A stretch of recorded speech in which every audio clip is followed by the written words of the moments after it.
Il était une fois un roi qui avait un fidèle serviteur.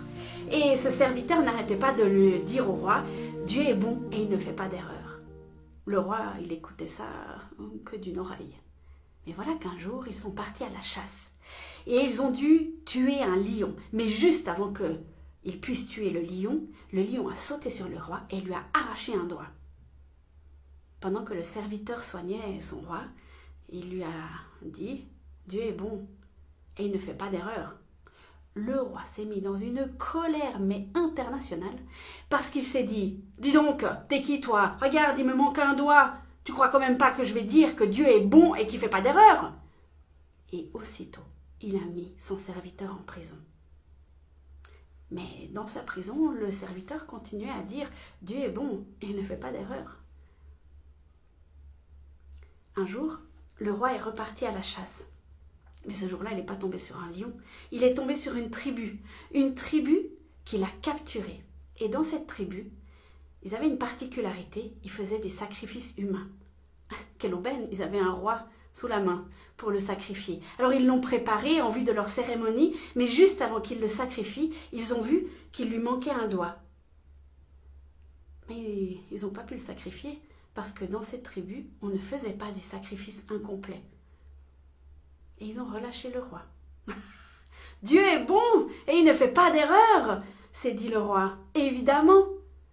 Donc il a couru jusqu'à la prison, il a délivré son serviteur et puis il lui a dit, j'ai bien compris la leçon, Dieu est bon, il ne fait pas d'erreur. Mais toi, t'as pas arrêté de dire ça en prison. Comment tu peux dire que Dieu est bon et il ne fait pas d'erreur?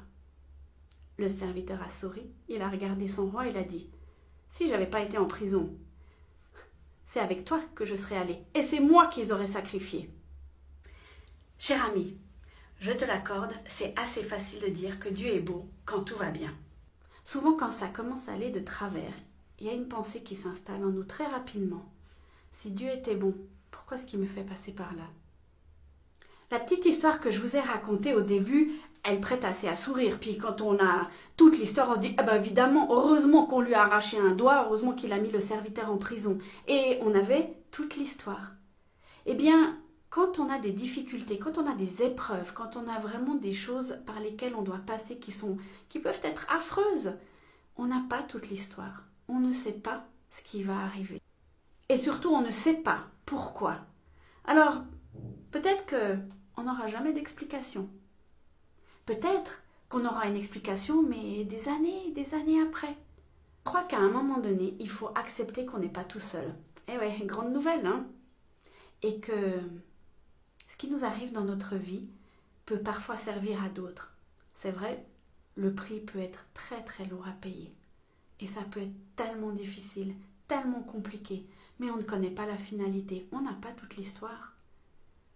Je crois aussi que la bonté de Dieu, il faut la travailler, il faut l'intégrer, il faut la digérer, il faut la chercher et il faut vraiment s'imprégner de cette bonté, mais le faire quand ça va bien. Parce que quand ça va mal, comment est-ce que vous voulez faire si vous ne l'avez pas appris avant? Cher ami, je t'encourage cette semaine à prier pour que Dieu puisse te montrer sa bonté, même si tu es dans les pires moments de ta vie, parce que Dieu est bon et il ne fait pas d'erreur. Je te souhaite une excellente semaine. Sois une bénédiction pour quelqu'un d'autre autour de toi aujourd'hui. À bientôt!